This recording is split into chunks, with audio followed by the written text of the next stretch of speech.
कहते हैं परमात्मा ने सूक्ष्म वेद में बताया है कि एक लेवा एक देवा दूतम, एक लेने आ रहा है एक देने आ रहा है, और कोई किसी का पिता नहीं पुत्र। ऋण संबंध जुड़ा एक ठाठा, अंत में सब 12 बाटा। और इसको फाइनल समझ लेना, जो भी आपका बेटा है या बेटी है, पिता या पुत्र है या माता है, पत्नी है, ये आपका लेन देन कोई ऋण है इनके साथ, ये पूरा करना पड़ेगा। अब ये है कि जैसे हमने किसी का ऋण देना है और हमारी इनकम इतनी है नहीं, तो हम हमेशा भयभीत से रहते हैं, लज्जित से रहते हैं। और यदि हमारी इनकम ठीक हो जाए तो ऋण दे देंगे, खुश होकर, क्या होगा, ऋण हो भी जाता है, कोई बड़ी बात नहीं। तो अब परमात्मा आपको ऐसी नौकरी देगा, ऐसी भक्ति देगा, उसकी मजदूरी करियो, और इससे आपके वो ऋण बहुत आसानी से सुलझ जाएंगे, बेटे का हो चाहे बेटी का हो। और फिर समर्थ के पास एक पावर है, मासा घटे न तिल बधे, विद ना लिखे जो लेख, सच्चा सतगुरु मेट कर ऊपर मार दे मेघ। आपका आपस का कोई ऋण देन है, आप शरण में आगे परमात्मा की, वो कैंसिल कर देगा। जा भाई, मेरा तो ऋण था यो, और माफ कर दिया। बच्चों को मैं दूंगा तुम्हारे, इनको पालूंगा पोसूंगा, इनके संस्कार बनाऊंगा, आप हो ऋण मुक्त, आप भी पार, ये बच्चे भी पार हो जाएंगे। तो ऋण खत्म कर दिया दोनों का। जैसे एक बार सरकार ने, जो सरकार से लोन ले रखा था लोगों ने, गना हो गया था, ब्याज पे ब्याज चले था, बहुत परेशानियां थी। कुछ एक तो किसान आत्महत्या भी कर गए थे ऋण के मारे में। फिर सरकार ने वो माफ कर दिया, हो गया बरी, बस खत्म हुई, टेंशन खत्म होगी। तो इसी प्रकार यह सच्ची सरकार है कबीर परमात्मा, आपके सारे ऋण माफ कर देगी, एक दूसरे का जेड़ा जो है कति सुलझा देगी, और फिर भक्ति करेंगे। ऐसा अध्यात्म ज्ञान ये कहता है, तत्व ज्ञान में परमेश्वर बताते हैं कि जो राखो तो ही रहूं और मेरा के चारा, जैसे राखो मालिक वैसे ही रहूं। हमारा कोई इस पर जोर नहीं है, हमारा के चारा, और खाने जाद गुलाम हूं, खाने जाद खरीद हूं गुलाम तुम्हारा, मैं तो आपका हो गया। जैसे पहले गुलामों को मोल लिया करते सेठ साहूकार राजा ठाकुर लोग, जैसे पशुओं को खरीदते हैं, मोल लेते हैं, फिर वो परमानेंट उसका हो जाया करता, और बेचना होता वो अलग बात थी। तो यहाँ परमात्मा कहते हैं कि मैं ऐसा भाव बनाओ आप अपना भगवान के प्रति कि हे दाता, आपका दास हूँ, गुलाम हूँ, और जैसे रखोगे नो ही रहूँगा, मैं तो ईब आपका हो गया। जब तक आप सतगुरु शरण में नहीं आते हैं, आपका संतान नहीं है तो नहीं है, तो नहीं है, नहीं होती। फिर हम क्या करते हैं, किसी का बच्चा लेते हैं, अडॉप्ट करते हैं, गोद लेते हैं। फिर आगे चल के क्या होता, जब बच्चा युवा होता है, उसके अपने संस्कार अपने हिसाब से वो चलता करता, कार्य करता है। तो लास्ट में ये आता है कि भगवान, अगर मेरा बच्चा होता, वो बूढ़ा बुढ़िया यूँ क्या करें, फिर बतलाते हैं, तो क्या ये ऐसा व्यवहार करता, यानी फिर उसके साथ भी खिंचाता नहीं। तो परमात्मा कहते हैं कि ये भूल है आपका, क्योंकि आपने लोकवेद और परंपरा का ही निर्वाह किया है। अब जब आप परमात्मा की शरण में आ जाओगे, फिर वो जो चाहेगा वो करेगा। यदि आपको संतान देना अनिवार्य समझेगा, कोई अपनी अच्छी आत्मा भेजेगा। और दूसरी बात ये होती है कि समाज ये कहता है कि जिसके संतान नहीं वो मनहूस व्यक्ति है, और यहाँ तक कहा करते थे कि उसकी शक्ल नहीं देखनी चाहिए सुबह सुबह जिसके संतान ना हो। बे औलादे आदमी की सुबह सुबह दर्शन नहीं होने चाहिए। ये तो है लोकवेद दंत कथा, एक संसार के विचार, जगत के विचार। और भगत के विचार सूक्ष्म वेद क्या कहता है? देखो, वैसे तो सभी अच्छी आत्माएं हैं परमात्मा की, जो भगवान के चरणों में लगे हैं, मनुष्य शरीर प्राप्त है, अपना निर्वाह कर रहे हैं, ठीक ठाक रह रहे हैं, वो तो अच्छी आत्मा सभी हैं। लेकिन सूक्ष्म वेद में ये बताया है कि वो परमात्मा की दृष्टि से वो बहुत ही अच्छी किस्मत के व्यक्ति है जिनका संतान नहीं है। अपने आत्माओं हमेशा जगत और भगत का इन बातों पर आपस में विरोध और झगड़ा रहा है। ये झगड़ा रहो या ना रहो, या सच्चाई है। उसका कारण क्या है कि जैसे सुखदेव ऋषि जी मां के गर्भ से निकलते ही 12 वर्ष की तक मां के गर्भ में रहे थे, और मां के पेट से बाहर आते ही वो 12 वर्ष की आयु का शरीर बन गया एकदम उसका, और उठकर चल पड़े अपनी और नाल को साथ कंधे पर डालकर कि आगे काटूंगा इसने कितने। तब उसके पिता व्यास ने कहा था कि बेटा मुझे दर्शन तो दे दे। अरे 12 वर्ष तक इंतजार करी, पुत्र होगा पुत्र होगा, पुत्र मोह में व्याकुल हूं मैं बेटा। तो सुखदेव ऋषि ने देखा नहीं अपने पिता की ओर, और चलते चलते कहा कि ऋषि जी अब मुझे इस यहाँ के इस जो संसार का ये जो चक्र है इसका मुझे पूर्ण ज्ञान हो गया, और अब मैं इसमें फंसू नहीं। और ऋषि जी ना जाने कितनी बार आप मेरे बाप हो लिए, ना जाने कितनी बार मैं तेरा बाप हो लिया। ये तो बुरी बीमारी है, इब का मेरी कट्टन दे। मैं नहीं देखूं आपकी शकल भी, कहीं मुझे आप में मोह ना हो जा। ये मोह एक बहुत बुंडी जबरदस्त बीमारी है। तो सुखदेव ऋषि ने सूक्ष्म वेद में कहा है कि सुखदेव ऋषि क्या बोले? एक लेवा एक देवा दूतम, और कोई किसी का पिता नहीं पूतम।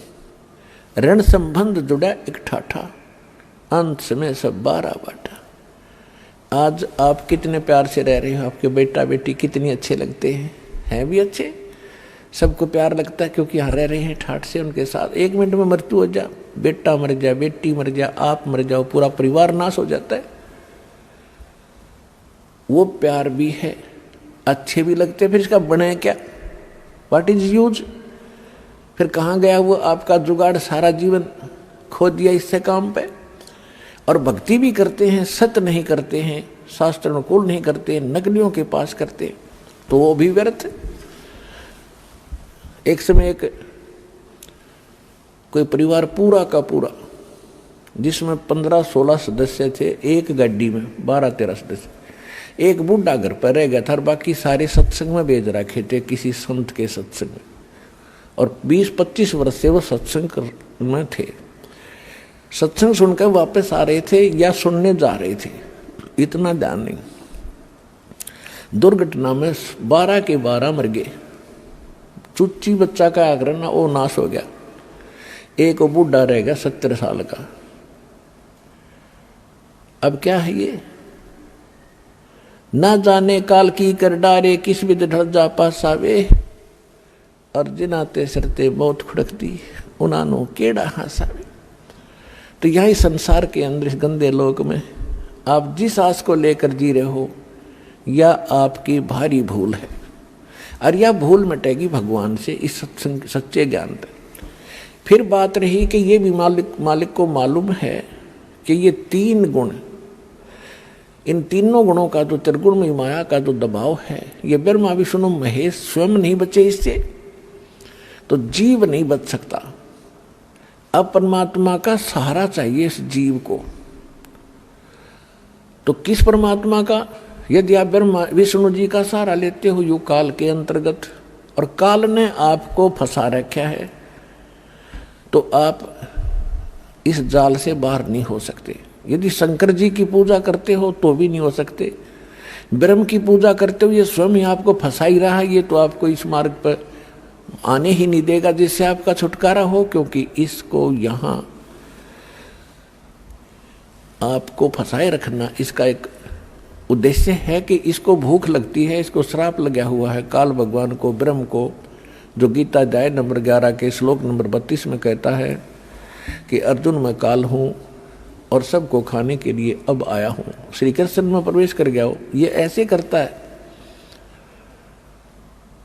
तो इसको श्राप लगा हुआ है 1 लाख मानव शरीरधारी प्राणियों के नित आहार करने का। उसके लिए आपको ऐसे रोक रखा कबीर साहब ने बताया धर्मदास जी को कि जैसे कसाई बकरे पालता है और बकरे और बकरी नर मादा छोड़ देता है एक बाड़े में, पूरे उनके लिए चरागाह भी बनाता है, जलाशय भी बनवाता है, ऊपर शेड भी डालता है गर्मी सर्दी ओलों से बचाने के लिए। तो वो बकरे ये सोचते हैं हमारा मालिक बड़ा दयालु है, हमारी कितनी केयर टेक कर रहा है, कितनी देखभाल करता है। लेकिन वो जीव हैं, उनकी इतनी बुद्धि काम नहीं करती कि अब तो आपने दयालु दिखे और फिर सामने जब भी आवश्यकता होती है, किसी का बेटा हो चाहे बेटी, माँ मरो चाहे बाप है, निकाल ले जाता है पकड़ पकड़ के कान। तो परमात्मा ने आगे बताया कि आप इस स्थिति में हैं, यहां से बचने के लिए आप जी ने, कबीर परमेश्वर जी कहते हैं, मेरी शरण ग्रहण करनी पड़ेगी। फिर मैं आपको काल से अपने उसमें ले लूंगा, अपनी फर्द में अपने नाम करा लूंगा, फिर ये तुम्हारे से कुछ नहीं मांगेगा। तो उसके लिए आप जी ने परमात्मा की शरण ग्रहण करनी पड़ेगी, और शरण ग्रहण करने के बाद फिर मर्यादा से रहोगे, तब आपकी ये बच्चे भी ठीक रहेंगे। मालिक को मालूम है कि ये नहीं रह सकते, चाहे कितना ज्ञान हो ले और कितना कुछ कर ले, ये दबाव इतना है आपके ऊपर। फिर भी परमात्मा ने एक विकल्प निकाला है, इसका एक अल्टरनेट बताया है कि मेरी शरण में रहे। जब लग हंसा हमरी आना, काल लगे ना तेरा बाणा। अब वहाँ जहाँ वो सत्संग सुनने जा रहे थे या आ रहे थे, तो वहाँ तो काल का ही व्यवस्था थी सारी, वहाँ तो वो भक्ति है ही नहीं। वैसे भी कई और स्थानों पर जाते हैं, कोई वैष्णो देवी पर जाते हैं, कोई जगन अमरनाथ पर जाते हैं, वहाँ भी मरते हैं लाखों हजारों लोग। केदारनाथ पर मर गए 20-30 हजार व्यक्ति सेकंडों में। तो वो तो सारी काल व्यवस्था ही है, वहाँ तो वो करेगा ही करेगा, वो तो सबको खावेगा। वहाँ तो उसकी खूब पहुँच है, उसके अंतर्गत है सारा स्थान। जब आप परमेश्वर कबीर जी की शरण में आ जाओगे, फिर उसकी नहीं चलेगी। जब लग हंसा हमरी आना, काल लगे ना तेरा बाना। जब लगे जीव, हे प्यारी आत्मा, तो हमारी मर्यादा में रहेगा, फिर काल अटैक नहीं करेगा। काल का अटैक भी हम पर उस समय होगा जब हम मर्यादा भंग कर देंगे, परमात्मा के दायरे से हम बाहर चले जाएंगे। तो परमात्मा कबीर जी की मर्यादा भंग होते ही आप इनसे बाहर चले गए, और इससे बाहर सारा काल ही काल है। जैसे समुद्र में, समुद्री जहाज में आप बैठे हो और कोई नशा करके समुद्र में कूद जा, तो उस जहाज ही बचाव का स्थान था, वो दिया छोड़े तो वहां तो डूबोगे, मरोगे। तो इस स्थान को छोड़कर पूरे विश्व में काल व्यवस्था है, इसको छोड़कर जहां भी जाओगे वहां आपको कोई प्रोटेक्शन नहीं होगा, दुख के अतिरिक्त कुछ नहीं मिलेगा। अब प्रसंग चल रहा है कि जैसे जिनके संतान नहीं है उनको अच्छी आत्मा एक भाग्यशाली बताया है, और संसार विचारों से वो मनुष्य बताए जाते हैं। तो जगत और भगत की सोच में इतना अंतर सदा से रहा है, जिस कारण से आपस में ये झगड़े बने रहे। अब बुद्धिमान समाज है, खूब समझेगा, एजुकेटेड किया जाता ना आपको, बूढ़े से लेकर बालक तक, बहन बेटी माताएं सभी शिक्षित कर दी। और हमने ऐसे ऐसे इंस्ट्रूमेंट बना लिए, इंटरनेट लगा लिया और कंप्यूटर बना लिए, तो राम नाम का भी हम बनाएंगे भी इंटरनेट, इसमें भी इतना दिमाग लड़ाएंगे अपना। तो यहाँ परमात्मा कहते हैं कि जैसे एक लेवा एक देवा दूतम और कोई किसी का पिता नहीं पूतम। ये तो ऋण संबंध जुड़ा एक ठाठा। जैसे दास कई बार कथा सुनाता है, एक व्यक्ति को एक पुत्र प्राप्त होकर उसकी पत्नी मर गई, दूसरा विवाह कराया तो दूसरी विवाह से उसे पुत्र प्राप्त हुआ, उसमें आपस में 10-12 वर्ष का अंतर था, 8-9 वर्ष का अंतर था। तो दूसरा पुत्र हुआ तो वो स्वयं भी मर गया और उस पुत्र की छोटे वाले की माँ भी मर गई। बड़े वाले का विवाह हो गया, उसकी पत्नी आ गई। अब वो माँ के तो दोया के थे, पिता एक था। तो जो पहले वाली माता से उत्पन्न था उसका विवाह हो गया, उनका संतान अभी थी नहीं। उधर से वो छोटे वाला जो दूसरी माँ का था वो बीमार हो गया, रोगी हो जाने से उसका उपचार करवाया। तो फिर उपचार कराते हैं तो पैसे लगते हैं।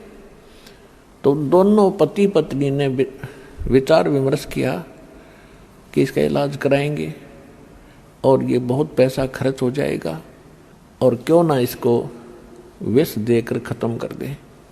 उन्होंने एक डॉक्टर से बात की, वैद्य से, कि हम ऐसे ऐसे कर दो, बीमार ये है ही, रोगी है ही, लोग सोचेंगे रोगी था मर गया। तो वैद्य ने कहा कि मैं 500 रुपये लूँगा।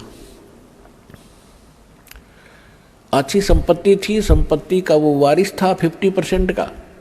उन्होंने 500 रुपये देकर अपना कांटा निकाल दिया, उमरवा दिया। रिलेटिव्स ने सोचा, रिश्तेदारों ने सोचा भी बीमार था मर गया, कोई बात नहीं, बात आई गई हुई।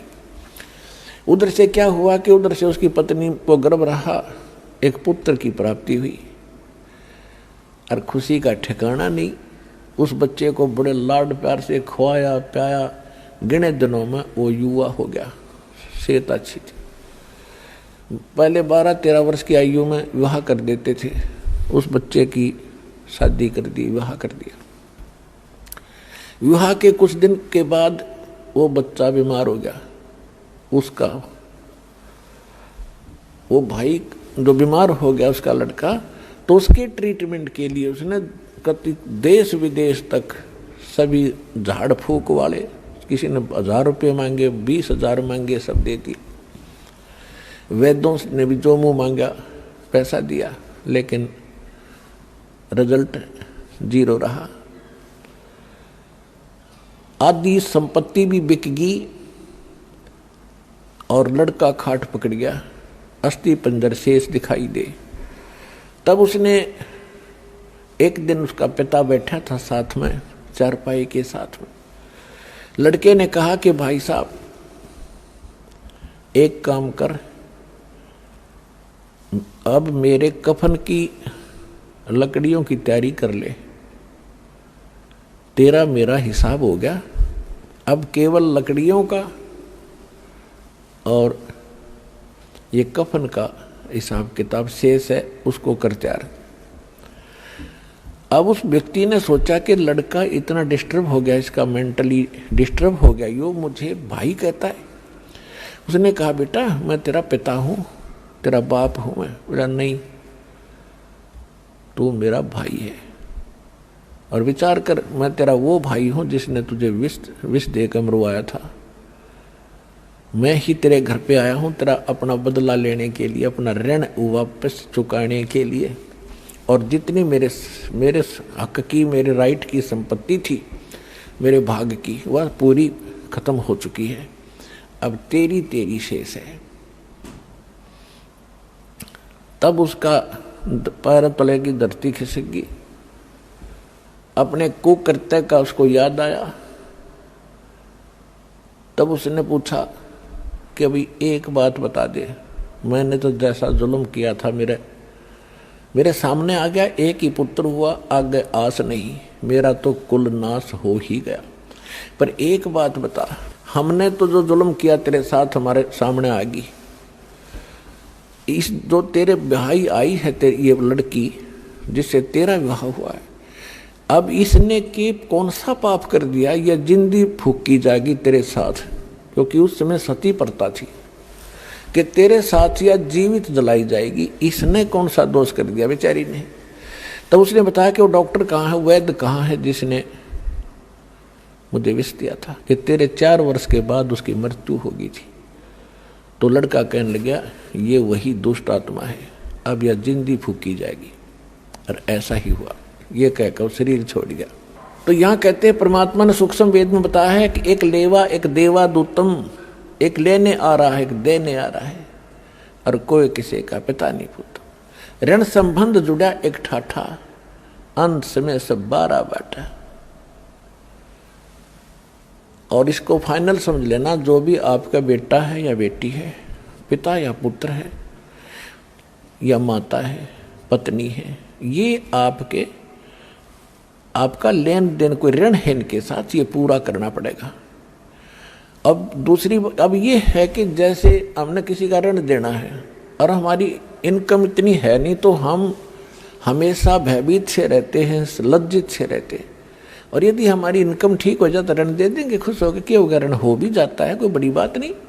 तो अब परमात्मा आपको ऐसी नौकरी देगा, ऐसी भक्ति देगा, उसकी मजदूरी करियो, और इससे आपके वो ऋण बहुत आसानी से सुलझ जाएंगे, बेटे का हो चाहे बेटी का हो। और फिर समर्थ के पास एक पावर है, मासा घटे न तिल बधे, विदना लिखे जो लेख, सच्चा सतगुरु मेट कर ऊपर मार दे मेघ। आपका आपस का कोई ऋण देन है और आप शरण में आगे परमात्मा के, वो कैंसिल कर देगा। जा भाई मेरा तो ऋण था यो, और माफ कर दिया। बच्चों को मैं दूंगा तुम्हारे, इनको पालूंगा पोसूंगा, इनके संस्कार बनाऊंगा। आप हो ऋण मुक्त, आप भी पार, ये बच्चे भी पार हो जाएंगे। तो ऋण खत्म कर दिया दोनों का। जैसे एक बार सरकार ने, जो सरकार से लोन ले रखा था लोगों ने, गना हो गया था, ब्याज पे ब्याज चले था, बहुत परेशानियां थी। कुछ एक तो किसान आत्महत्या भी कर गए थे ऋण के मारे में। फिर सरकार ने वो माफ कर दिया, हो गया बरी, बस खत्म हुई, टेंशन है खत्म होगी। तो इसी प्रकार यह सच्ची सरकार है कबीर परमात्मा, आपके सारे ऋण माफ कर देगी। एक दूसरे का जेड़ा जो कति सुलझा देगी, और फिर भक्ति करेंगे। ऐसा भाई जो गुरु वचन पे डट गे रकट गे फंद 84 के, कट गे फंद 84 के, रकट गे फंद 84 के। भाई जो गुरु वचन पे डट गे रकट गे फंद 84 के। वस्तु मिली ठोर की ठोर, मिट गई मन पापी की दौड़। और अधिक जानकारी वसंत रामपाल जी महाराज जी से निशुल्क नाम दीक्षा प्राप्त करने के लिए संपर्क करें। हमारे संपर्क सूत्र है 8222880541, 8222880542। आप नीचे स्क्रीन पर दिए गए हमारे अन्य नंबरों पर भी संपर्क कर सकते हैं। विजिट करें हमारी वेबसाइट पर। हमारी वेबसाइट है www.jagatgururampalji.org। अगर आप ये वीडियो YouTube पर देख रहे हैं तो हमारे चैनल को सब्सक्राइब करें और बेल आइकन को दबाना ना भूलें। अगर आप Facebook पर ये वीडियो देख रहे हैं तो हमारे पेज को लाइक करें।